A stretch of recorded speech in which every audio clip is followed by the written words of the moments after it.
So you're about to see a great video, which is an update to our beef cutting video that we did that's got 14 million plus views.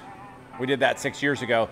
Since then, we have started shipping meat online, and as such, we want to do what we're calling our meat shop special. So if you're watching this currently, we're offering a discount on the products that we ship online. So this is online only, beardedbutchers.com.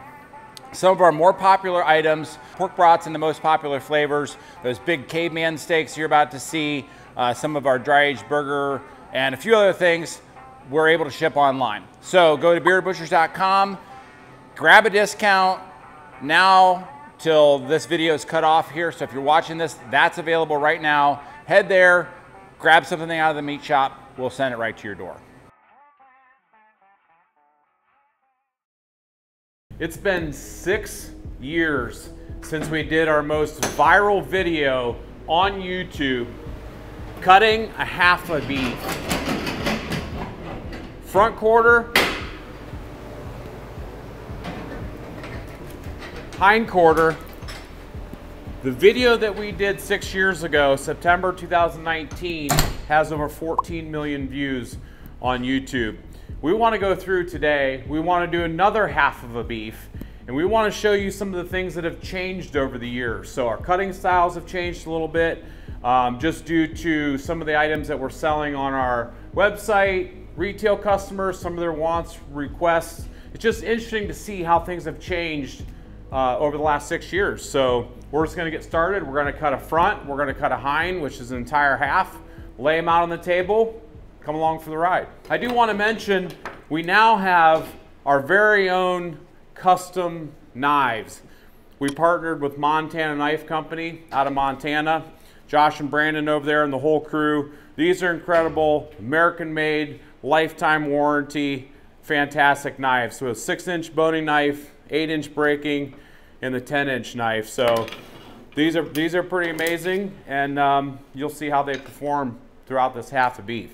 We're gonna go down, we're gonna hit all the different primals. We're gonna be doing a boneless version on this. So we just start out, we're gonna break this front down between the 5th and 6th rib. So we just go between the 5th and 6th. This is gonna separate the chuck from the rib section. So we're just gonna use our 8-inch breaking knife for that, pulling all the way through that chuck. Now we grab our hand saw.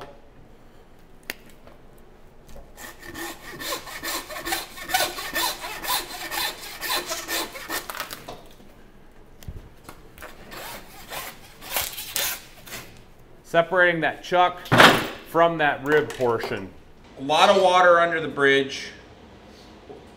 Since the last video, 2019, we have store expansion, all this stuff that we're going to talk about later in the video once we get done with the cutting. One of the #1 comments we get is like, you know, how could you be so fast, or how can Seth be so fast at this? How can I do that? I want to get into the business. Lots of people reaching out. I want to point out that prior even to the last video, which was in 2019, we had around 25 years of experience already in this industry. I just did some quick calculations. It's quite possible this half a beef hanging right here is over 25 thousandths half that Seth's cut. So we did custom processing for 20 years, and we did about 1,000 head of cattle a year. So right there, you see that there's into the tens, thousands of cattle. And since then, we only do the retail, but we still do over 100 cattle a year. So it's quite possible that as you see Seth cutting through these repetitions that he's had are in, like I said, in the tens of thousands. This might be half number, 25,862. So that's when you see this stuff, there's just a long body of work behind us. We've been, got popular in the last 8-10 years on the internet, but prior to that was decades and decades of work. And you see that anywhere, right? You see that in sports and all this other stuff. So definitely didn't happen overnight. Took lots of hard work and lots of repetitions. Starting with this rib section, first thing we're gonna do, we're gonna go down through this. We're gonna keep it pretty detailed. So sometimes I skip over these in the last, videos. I'll highlight different primals and stuff, but we're gonna stay pretty detailed. We're just gonna do a full run on this half. So it's been, like I mentioned, 6 years since we've done the whole half, and today it's gonna be like deja vu. So we start out by pulling the whole outside skirt out. So we'll get this trimmed up here in a second. Now we're gonna go for that inside skirt.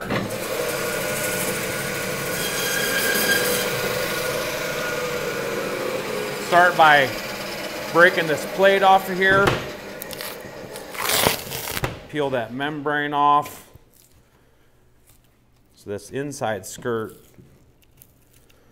just lays right on the top of this plate. So we're just gonna pull this out of here. In my opinion, the outside skirt is definitely the preferred out of these two. This beef plate right here, today it's going to go into ground trimmings for ground beef. We do make that into beef bacon sometimes, so depending on our needs for our store. We'll just trim this up a little bit. Get a little bit of that gristle and connective tissue off of there, making it super user friendly for the consumer. So there you have your inside skirt. Now let's do the outside. Same thing here. Just going to peel this membrane off of here. If you've never had a skirt steak, I suggest you try it. Maybe grab a shaker of our black seasoning, put it on there. Get your grill nice and hot, preferably maybe a charcoal grill. Get the nice sear on it.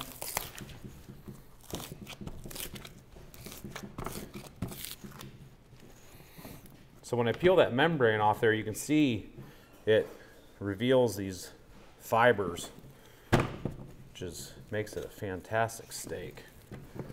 And when after you're done cooking this, you want to cut it against the grain. So you actually want to cut it, typically what I do is cut these into chunks and then cut it against the grain once it's been cooked. And it's a better eating experience that way.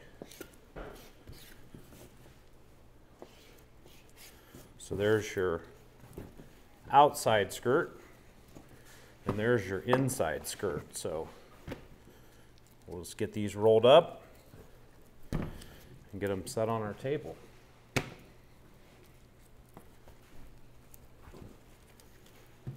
Outside, inside. 6 years later, Sean, still boning meat. Doesn't say a whole lot. He's not in a lot of content, but by golly, he is faithful. He's here, he's still farming, he's still boning meat, so still hard at it. All right, so rib section. These are your beef ribs. I'm gonna cut a nice section of plate ribs off of this.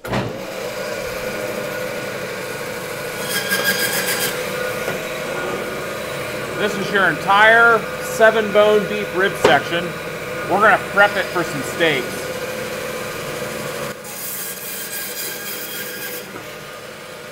Start out by removing this vertebrae off the back. We'll get to this in a second. So I'm going to get a chunk of these beef ribs off of here. This style has changed too over the last 6 years, because typically we would cut these into a short rib. More and more people are barbecuing, so these are fantastic. They're great for barbecuing.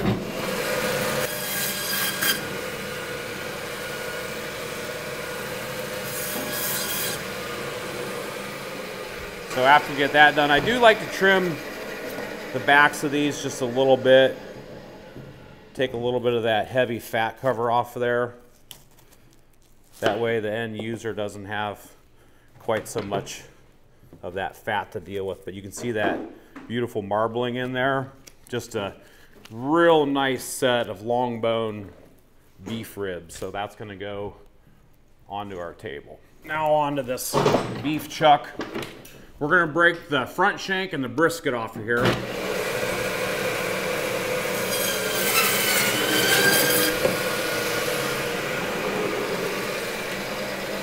Remove that front shank. Here's your brisket, so let's get this trimmed out real quick. It's been interesting because over the years, we see a lot of comments on social media where people didn't realize that briskets actually have a bone in them. So you have that breastbone right in there, that sternum bone.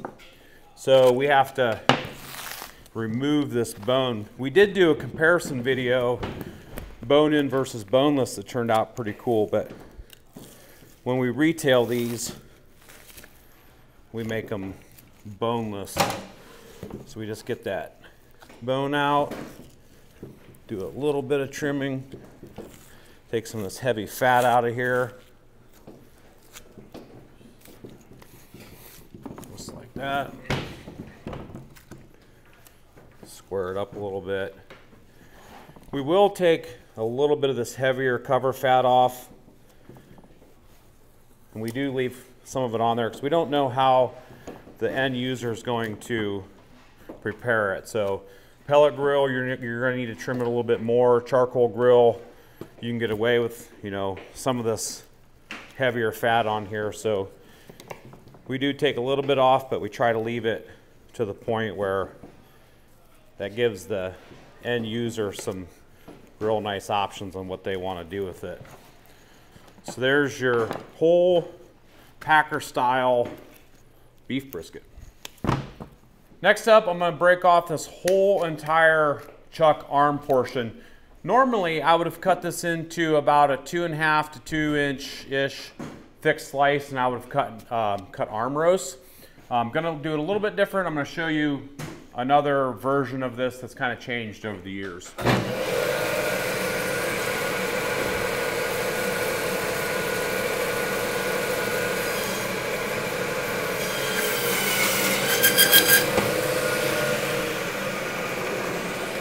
So here's that whole chunk of that arm portion. You can see this bone in here. So typically what we have done is we would cut these into arm roasts, and you'd have a boneless version and a bone-in version. We're going to start with removing these chuck ribs off of here. We leave these 4 ribs long.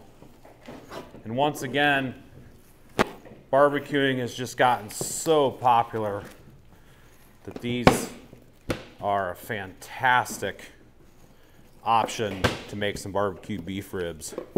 So there you have your beef chuck ribs. Season these up with some Bearded Butcher black seasoning, maybe a little bit of bold. Throw those on the smoker low and slow. Got that beautiful marbling in there. Another version of a beef rib. So you have that's more of your long plate rib bones, and then you have your chuck ribs. These are the shorter version, and they're 4 bones long. So I'm going to take this whole chunk, and I'm going to show you what we've been doing a little bit different with these.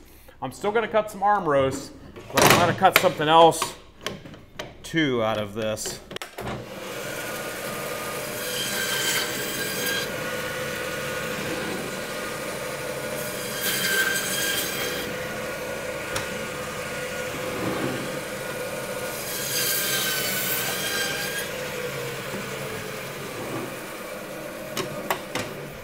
So we've got 3 slices here.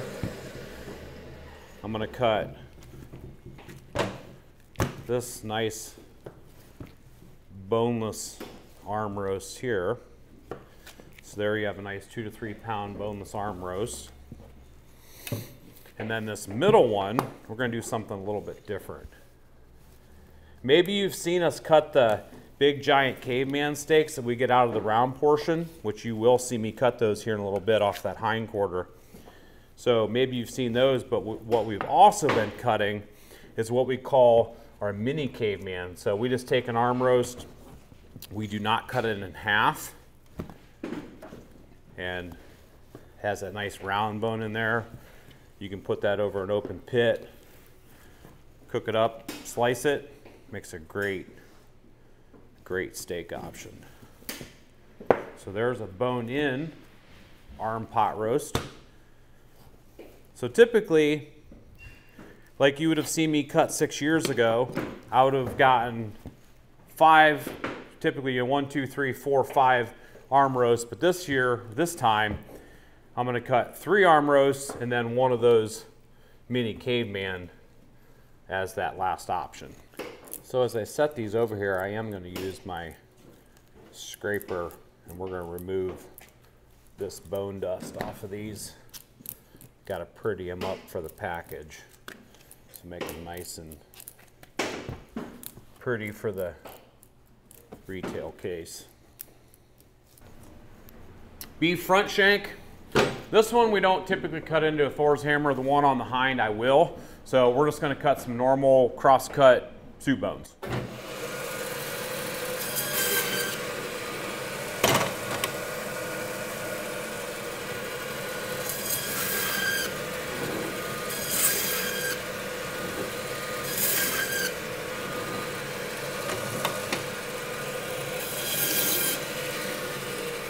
Pretty simple process here. You can see these are just a front shank. Cut into a slice for some soup bones. Make some fantastic veggie soup. It's got that marrow in there and that bone. And then throughout this process of this half, we are saving the fat. So we save all the fat, put it on our website. People add it to deer, etc., wild game. And then we also do save all the bones. So not really anything going to waste on this. So next up is this chuck. We're going to break the neck off of here.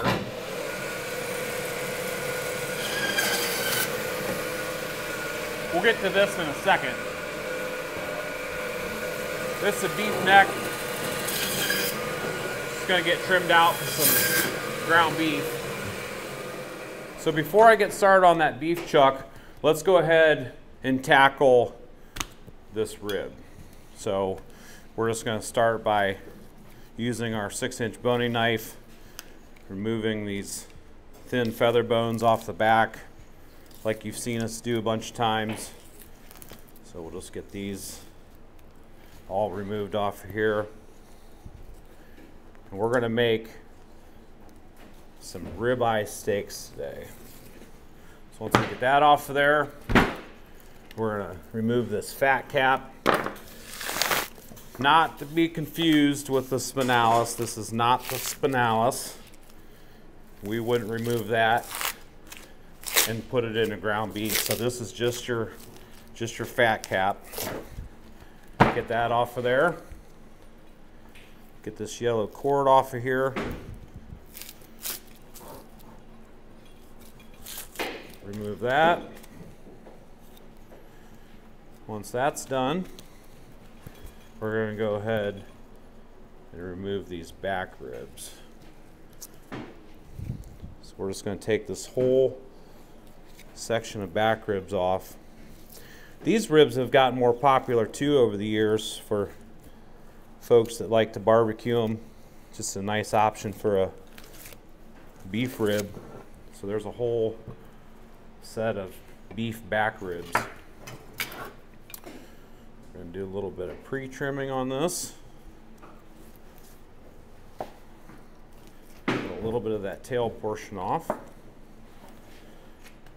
Now we're going to switch to our 10-inch knife. Just going to trim, square that up just a little bit, make some stir fry out of that little piece. And we're just going to start cutting some steaks. So there you have a beautiful, nice, thick, about 1 inch thick to 1.25 inches beef ribeye steak. You go down through and trim these up. Typically we do after we get them cut. Remove a little bit of that excess fat. But I do want to mention, I said I was not removing the spinalis, I was removing that fat cap earlier. So what you can see right here, this is in fact that spinalis as part of that ribeye steak.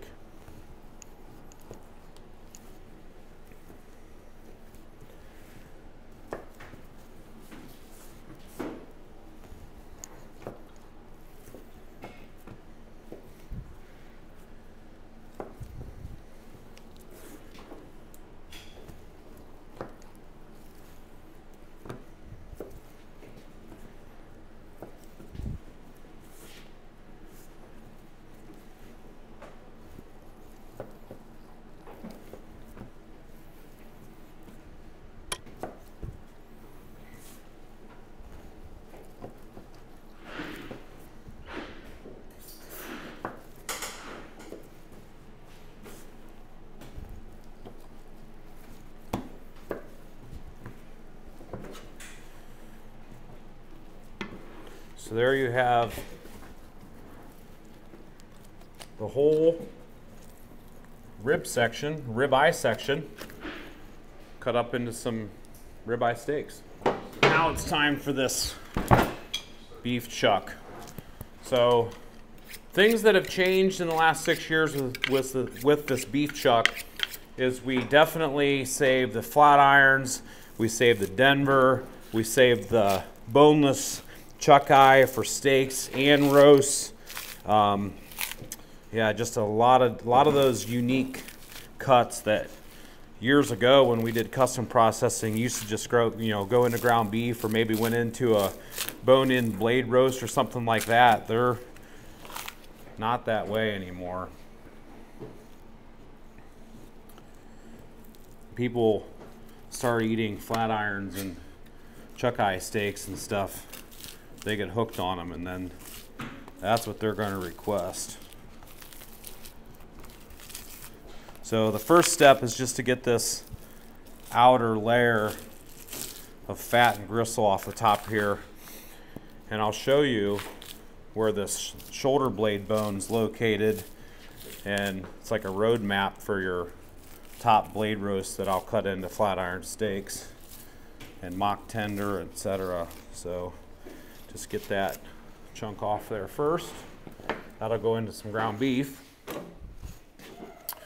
And then right here on the top of this chuck, this whole portion is your top blade roast. So right here, there's a bone, and you'll see me pull the shoulder blade out of here.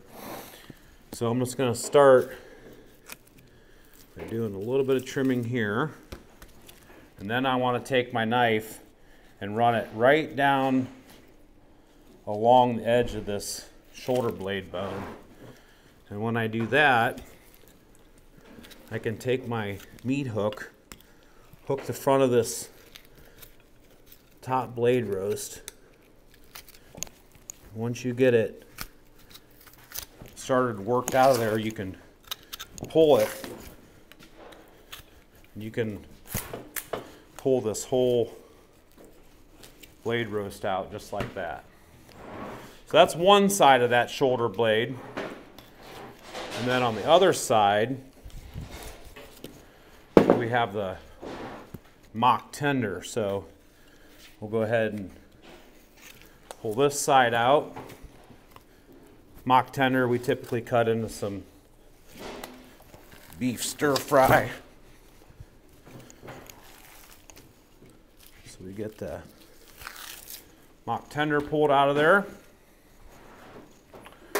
Now that reveals the whole top of that shoulder blade. Now we can just get started underneath here and just cut this whole shoulder blade out.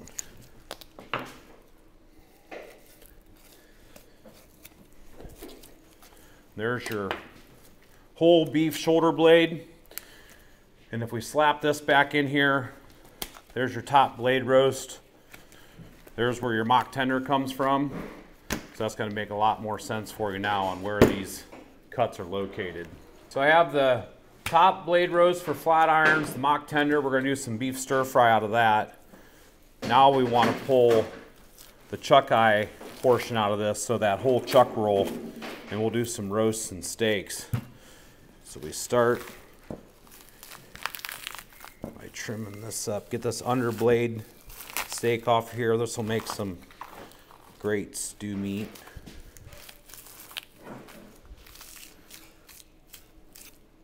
So get that portion removed.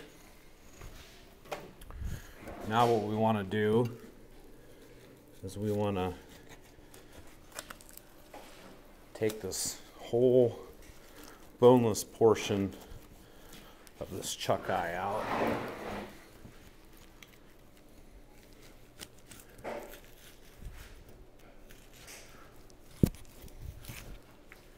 Stay right up against those feather bones. And there you have the whole chuck roll. The next step is to get the rest of this yellow cord out. So this yellow cord runs all the way up through the rib section as you saw it, and all the way down into this chuck portion. It's what gives the animal the ability to lift their head. You definitely want to get this out, because that would be tough as nails trying to munch on that. So get that yellow cord out of there. Once we do that, we're just gonna clean this up a little bit, take some of that jagged edge off of there, square it on this side. And what we like to do, in the years past, we would have just cut this all into some chuck roasts. But what we like to do is we like to take some chuck eye steaks off the one end and then some chuck roasts off the other. So typically this is the end that marries up to your rib steaks. So this makes the best chuck eye steaks. So you can see that almost looks like a ribeye. It's a fantastic steak. So we typically get about a half a dozen or so of these. Just some real nice, gorgeous chuck eye steaks. If you've never had a chuck eye steak, I highly recommend it. They're typically more economically priced, and they are delicious. Got some real nice marbling in there. The chuck eye and the skirt steaks are definitely my go-tos. Oh, they're fantastic. We did that video on our top 6 most, favorable steaks, and those two were in there. So there's a reason why. It's a good everyday steak. Absolutely. Not gonna spend the money on a ribeye to eat every day, but yeah, you definitely can feel better about the budget when you buy one of those instead. Not that a nice juicy ribeye isn't good once in a while, but it's easier on the pocketbook. So there you have 6 chuck eye steaks and 3 boneless chuck eye roasts. Okay, now let's pull a Denver steak. So located right here on the tops of these ribs, you have this real nice marble chunk of meat. It's actually the same muscle that runs through those chuck ribs that I saved earlier. Just a beautiful piece. I do want to trim this up a little bit, just getting some of that gristle off there. Could smoke this and then sear it for just a nice steak. If you've never had a Denver steak, I suggest it. They are delicious. So get a little bit more of this fat cover off the top of here. Just a little bit of a fat seam I like to follow right there.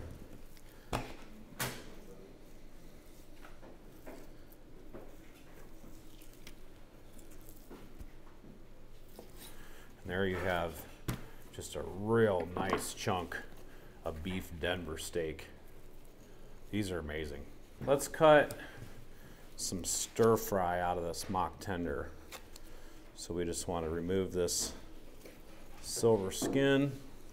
This does have a piece of gristle that runs through it, sort of like the top blade roast for flat irons does, but just want to get that gristle off the top, and we want to use the fish fillet method.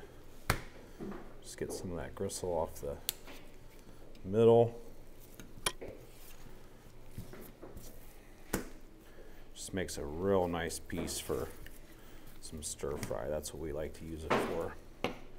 So once we get it gristle free, then what we like to do is just cut this into slices like you would be cutting jerky. So just cut the whole length of this mock tender, just like that.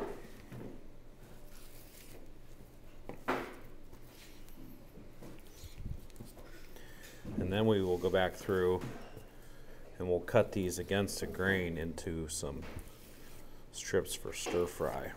So now that they're in strips like jerky, we can just come through and cut them up like this for stir fry. Makes a nice tender little strip of steak that cooks up super quick, and add some teriyaki sauce and your favorite veggies and have a beef stir fry. Just wrapping up the mock tender for stir fry. As you can see, a couple pounds of just beautiful beef stir fry. Bring on the walking veggies. Now on to that top blade roast for flat irons. Let's clean this up a little bit on the bottom where this tissue was against that shoulder blade bone. So just get that cleaned up. And then what we're going to want to do is just remove this gristle on the top of here. Get all this silver skin off of there.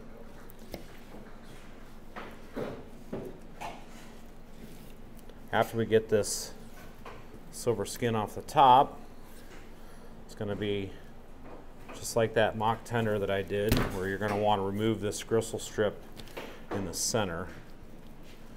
So just get started, find that gristle strip, follow that gristle strip all the way out, just like that. You've got a beautiful top blade steak there. We're going to do the same thing on this side. You've got another beautiful top blade steak here. Just a little bit more gristle on there. Now what I typically do is we're going to cut these into steaks. So this bigger one I typically get 4, sometimes a smaller one will be 3, but 1, 2, 3, 4. And you can leave these whole too. It's just we typically retail them as pieces. So there you have some beautifully cut and trimmed beef flat iron steaks. I'm Seth with the Bearded Butchers. And I'm Scott with the Bearded Butchers.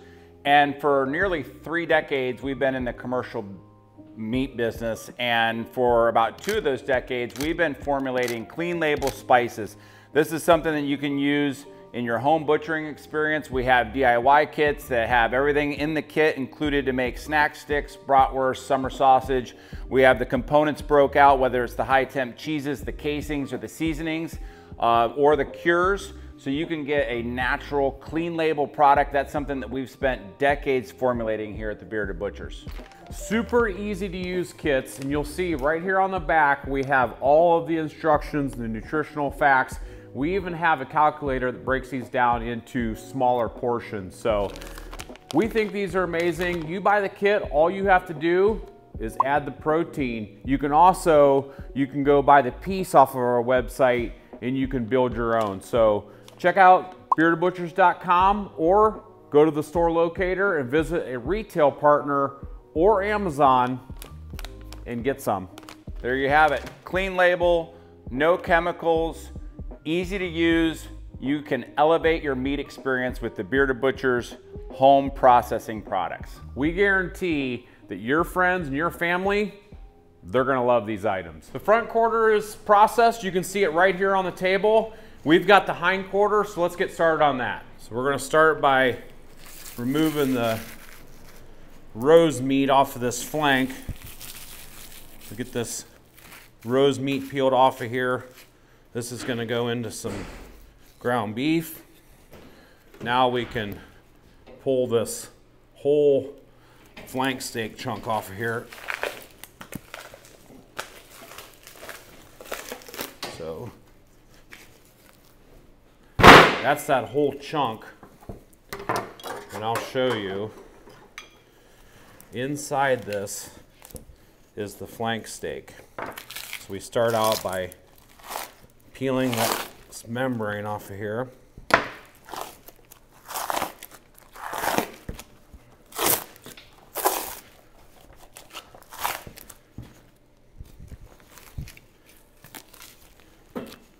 Once we get that membrane removed, we can follow this seam.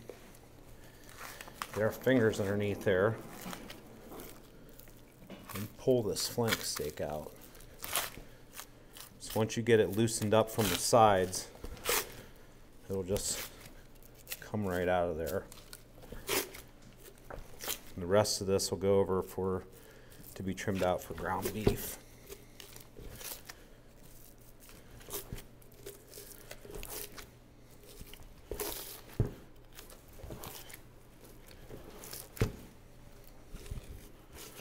So once you get that portion out, just trim a little bit of this fat off of here.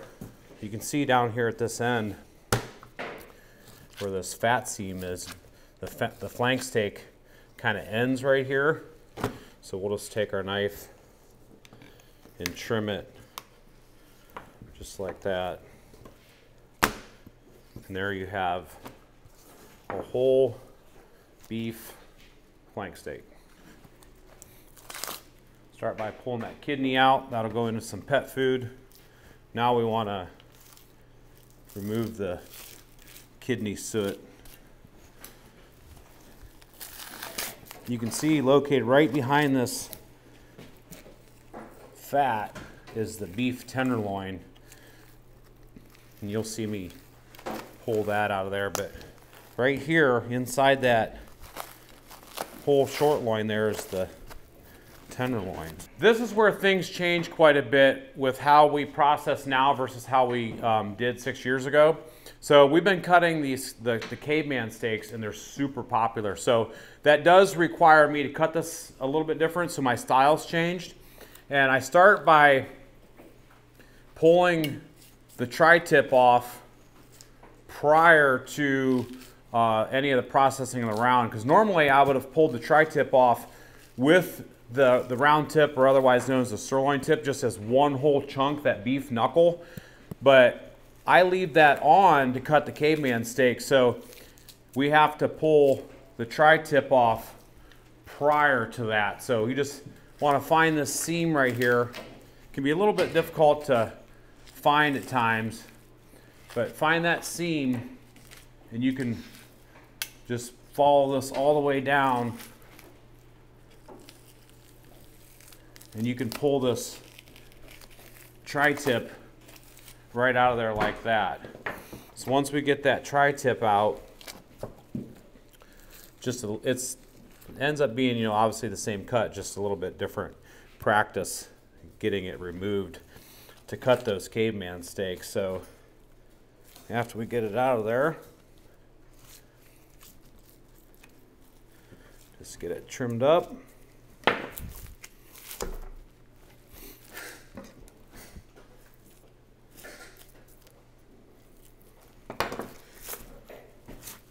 Get that fat pulled off there.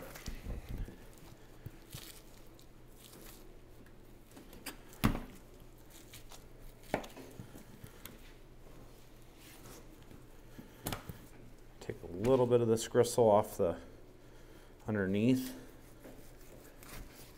And there you have tri-tip ready for the smoker. So now that we've gotten it to this step, what I need to do is I need to remove this whole round from this loin. So I start right here underneath this H-bone. There's going to be a ball joint right there. And I come all the way across, separating that sirloin from the round. Finding that ball joint, you see some fluid comes out of it when you find it. Then you take your hand saw and you want to cut the remaining bone that connects that H-bone to that sirloin.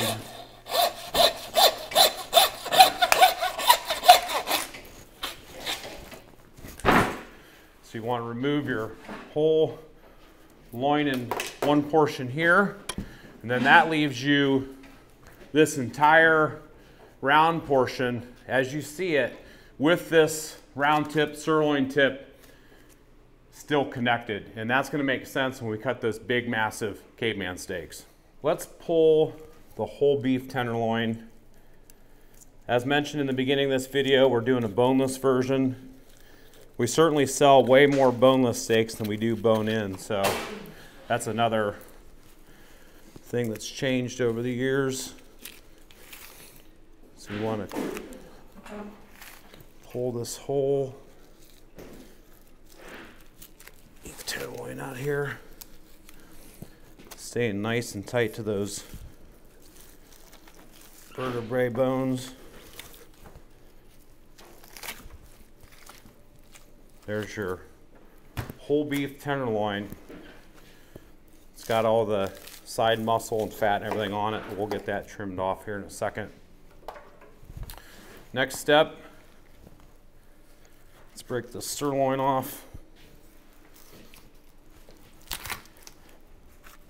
We're going to make some boneless sirloin steaks. So there you have tenderloin, sirloin, and strip loin. Now we just have to go through, trim them up, and make them boneless.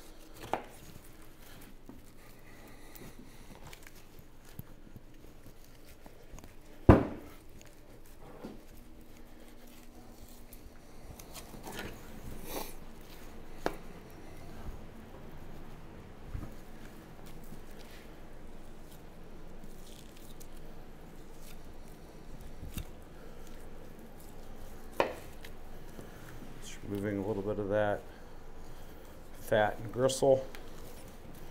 Prepping these to be cut into some boneless steaks. Remove a little bit of that fat cover off there prior to cutting.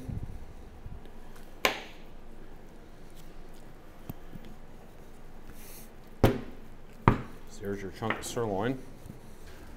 Set that strip loin to the side. Now let's trim up this whole tenderloin. So we just want to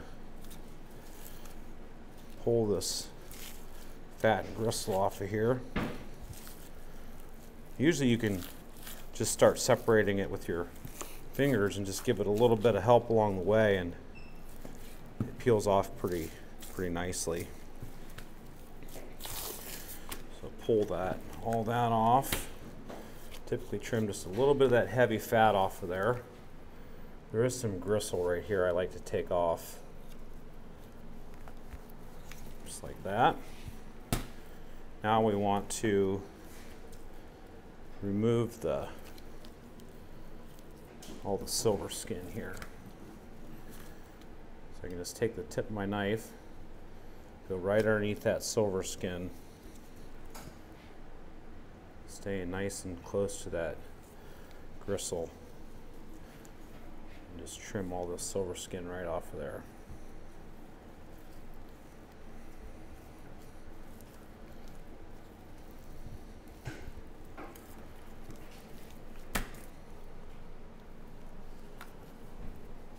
There you have whole beef tenderloin ready to cut into some steaks.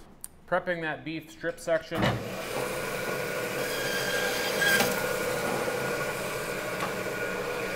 Cut that excess tail off of there. Square it up. Now we're going to cut the vertebrae off.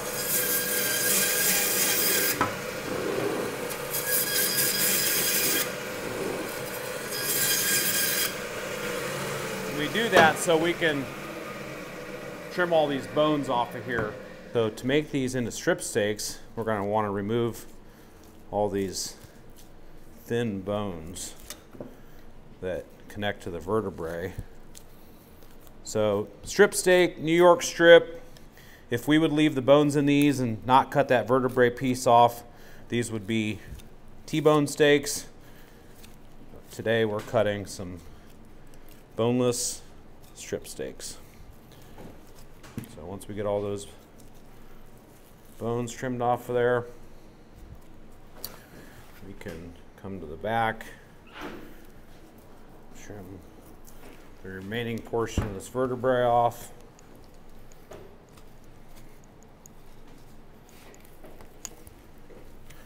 Then we go back through and trim this little portion of the bone out of the backs of these.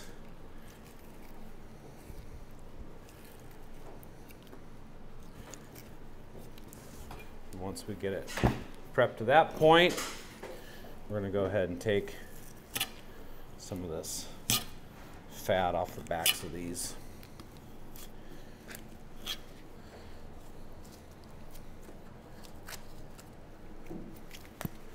Once we get a little bit of this fat knocked down, we can go back through and cut each individual steak.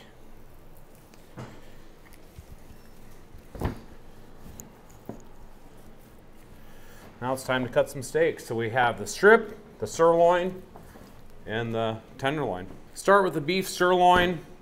We're going to cut some boneless steaks. Just a nice chunk.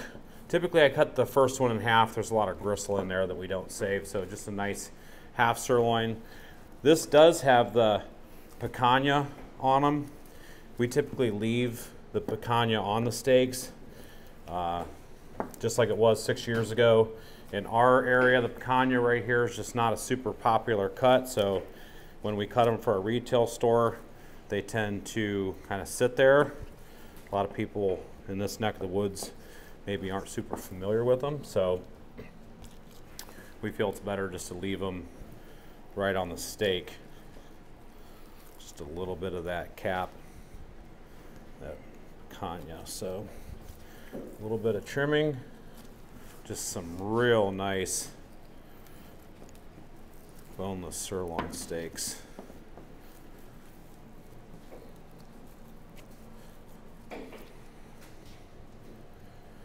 Cut about 1 inch thick.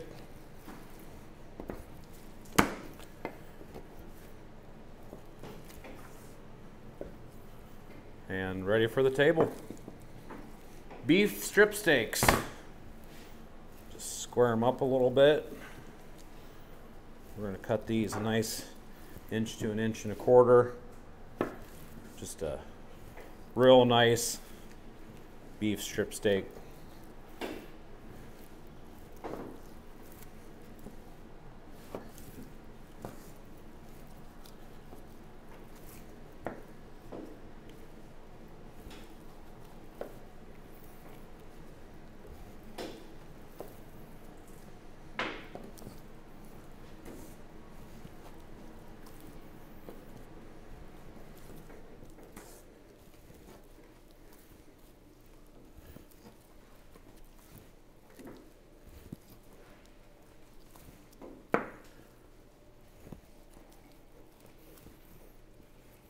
There you have your boneless beef strip steaks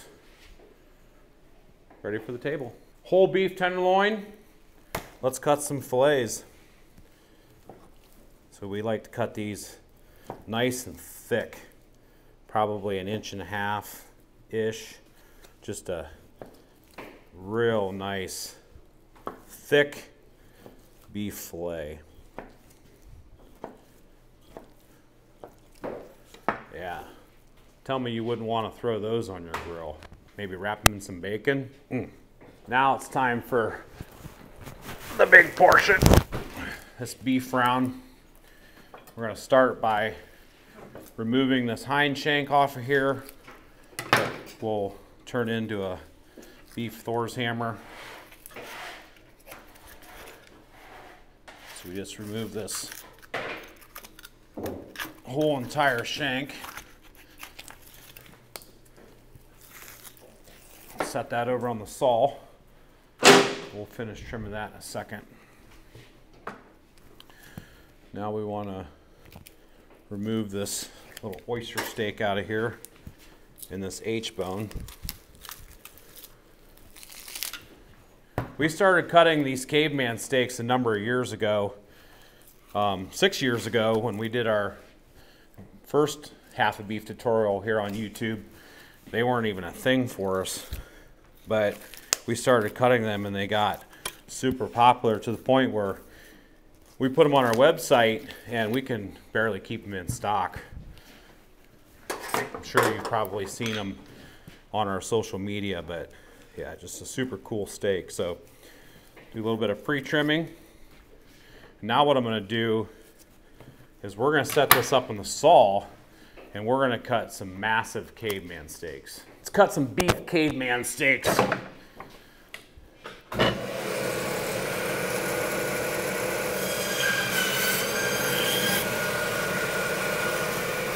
Remove that bottom portion.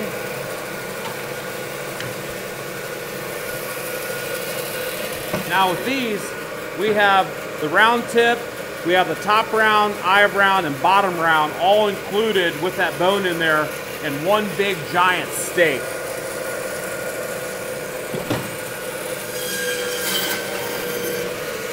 There's one. There's two.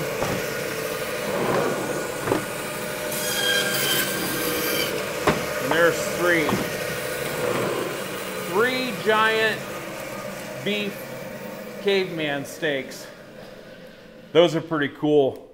We've been cooking these on the Brio fire pit, and then once you get them cooked, you can slice them and serve them in little pieces and build tacos and all kinds of cool stuff with them. People think we're crazy because it is a big, thick beef round steak, but when you cook these in that manner, especially over an open fire, slice them super thin, they're phenomenal. So whether you agree or not, try a caveman steak. We think they're great. So that is something new that we've been cutting starting in probably 2024 through 2025 that we did not cut 6 years ago. So pretty cool cut. So this leftover portion of this round from cutting those cavemans, we have a little bit of the top round, we have the eye round, and a little bit of the bottom round. We are going to save an eye round roast, which I'm working on now. So this will make a nice, 3-pound chunk or so of beef eye round. And then the rest of it, we're gonna cut into some strips for jerky. So anything that's left of that round after cutting those cavemans, it's pretty much just gonna be strips for jerky.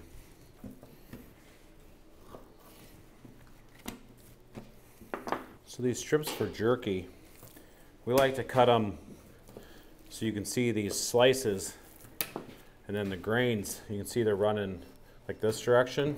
And then what we do is we go down through and we cut these lengthwise, and then you wind up with a nice strip for jerky with the grains running this direction. So it's a lot easier to eat, but that's our preferred method. I know there's some folks out there that will argue that, but that's how we like to cut beef for jerky. Just nice thin strips, ready for the smoker. Beef hind shank.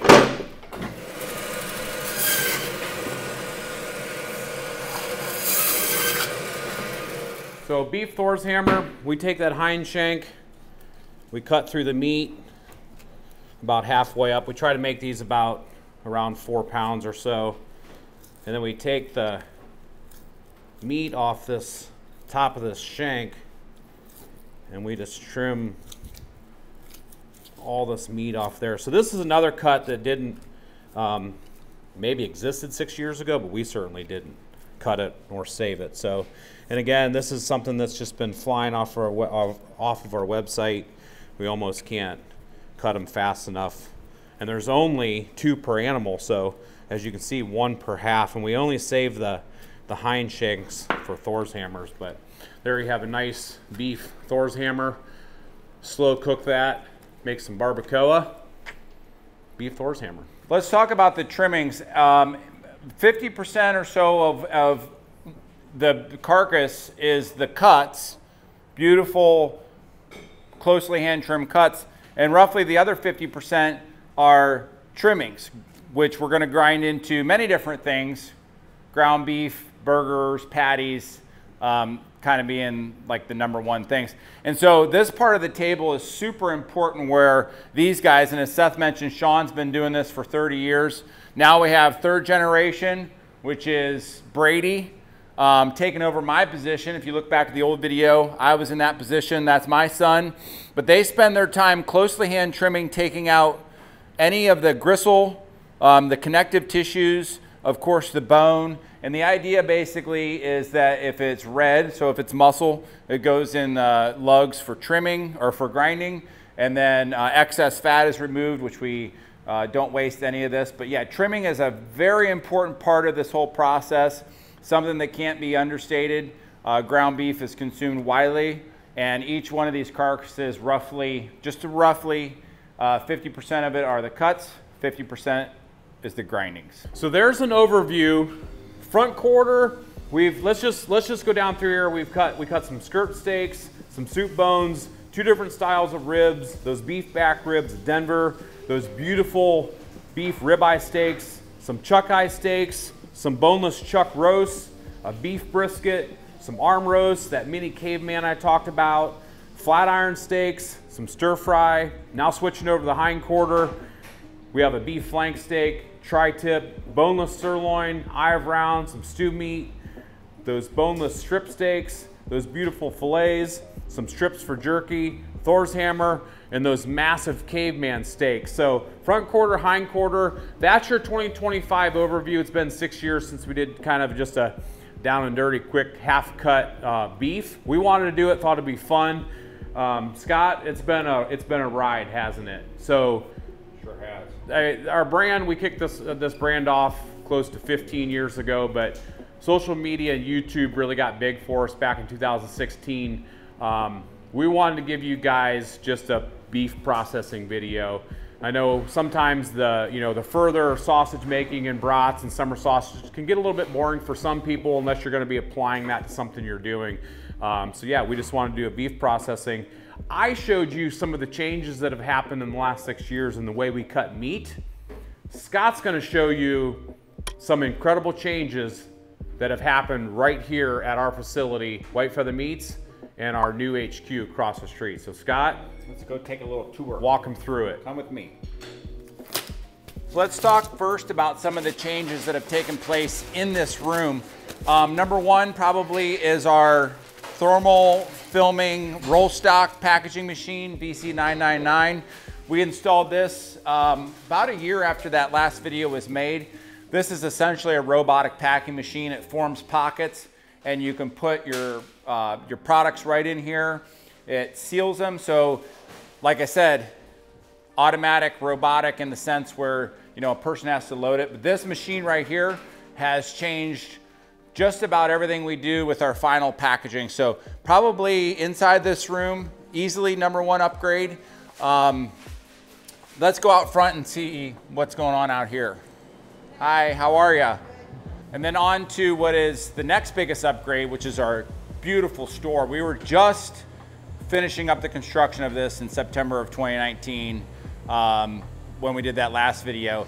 And so almost 6 years running. It's been an absolute dream for us. We have all of our Bearded Butcher spices, everything that we essentially ship online. And then over here, of course, we have all of our meat department. We've got thousands of pounds of meat, just like we've always done. It's such a blessing for us. So this store was 700, 800 square feet prior to this addition. Now we've got a couple thousand square feet. It's been absolutely amazing. So store was by far a nice upgrade for us. Let's go outside and see what else we got. So as far as the cooking that we do in a lot of videos, we do it in what we call the timber shed, which is this outbuilding out here. And we have Hannah and Grace out here filming a recipe right now. Hi. So they're doing some cooking today for some of our recipes.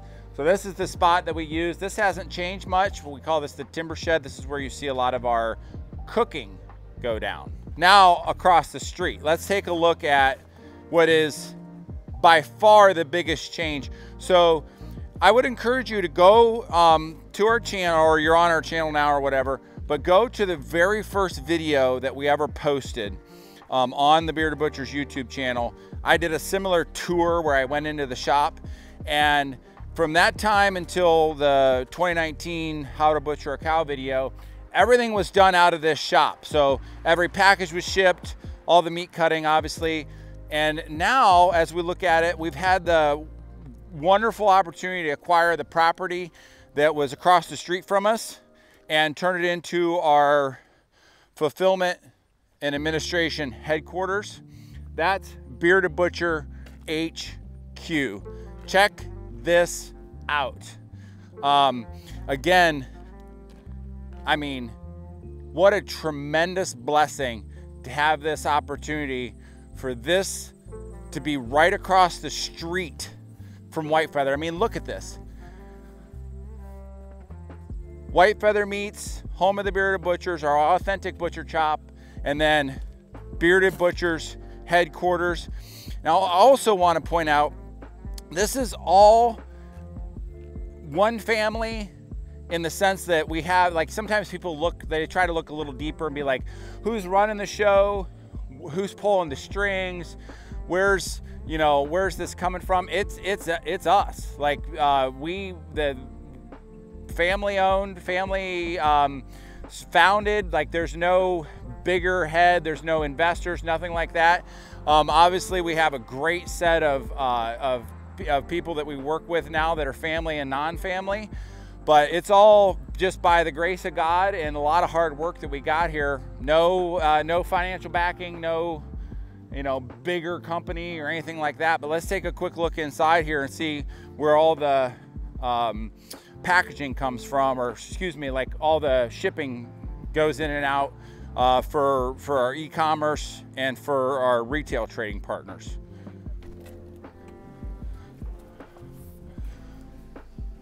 So here's where we do all of our fulfillment for orders that go out on our website. Everybody's in here packing. Look at all these beautiful spice packs available on beardedbutchers.com and other marketplaces like Amazon, Walmart. And then out here is where we store all of our spices, all of our butchering supplies, where we ship to all of our freight partners. We've got our break room, mixed use space, a little bit of a playroom for the kids. And here's our media hub headquarters. This is where the YouTube videos are produced. Spencer behind the camera right now, podcasting. Down here's our war room, we call it, conference room. We got Christy, our operations coordinator, in here working right now. We gather in here, do a bunch of product development. Office here. Here's a corner office that we share. So there you have it. We've come quite a ways thanks to you. So we want to give our thanks and shout out to you, but hope you enjoyed this update in 2025.